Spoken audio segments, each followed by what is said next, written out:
G'day folks. What you're about to see, I would definitely not recommend anyone try at home. This is one of the rare occasions where I do a spoken disclaimer. What I'm about to do is sink a grinding wheel into these windings whilst it's energised. Now, I've worked with welders for many years. I know about safe current handling and all that sort of thing. I know the current coming out of there can give you a bit of a bite, but it's generally not lethal. That's the one I'm definitely not going to be cutting into. That's the primary. That's staying intact. I'm going to run a grinder through here slowly and just see if we get any sparks or shorting. I believe the winding's already partially short because I wasn't getting any good arcs out of it to begin with. But we'll see what happens. Either way, don't try this at home unless you really know what you're doing. And likewise, full protective gear. I've got my Boilermaker's coveralls on. Yeah. Let's see what happens.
Well, we've got a couple of nice little pops. I can still see a few little arcs between them.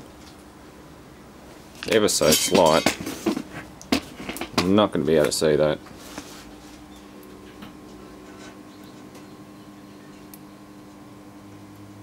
No, it's stopped.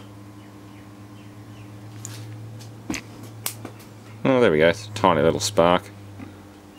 I think because the field's collapsing, it's mostly just voltage now. There's definitely no current going through that.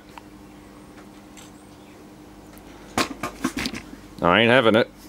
Where's my hammer?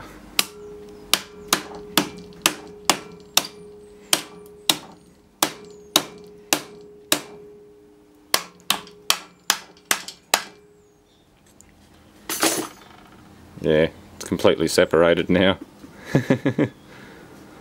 Anyway, that was interesting and rather unexciting.